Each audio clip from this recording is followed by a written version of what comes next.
Let's begin our entry into the iPhone 4 GSM by first removing our two pentalobe screws, one on either side of the dock port assembly on the bottom of the phone.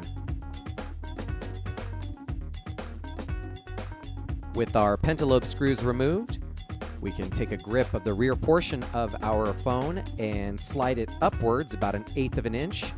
This should free the back cover from the iPhone for removal. With the cover removed, right away you'll recognize the battery. Let's use our Phillips screwdriver to remove the single screw that's securing its connector into the motherboard. The connector for your battery should now be freed. We can use our spudger to gently pry that up. Make sure to keep track of the small metal clip that's below our battery connector for our reassemble.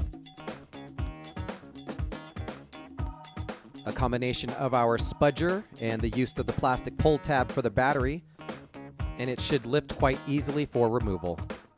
With the battery removed from the iPhone, we could now bring our attention to removing the speaker assembly. Begin by removing our two Phillips screws, securing the dock port assembly connection down. Remove the small metal plate that's covering that connection. With the spudger, we can pry that connection up from the motherboard and peel back the ribbon cable.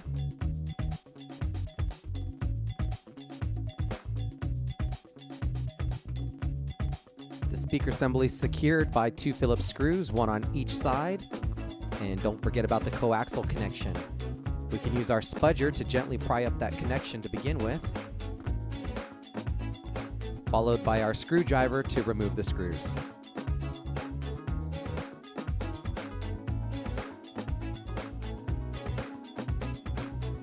At this point, nothing further secures the speaker, and it's a matter of our spudger and a little maneuvering, and we can remove it from the iPhone.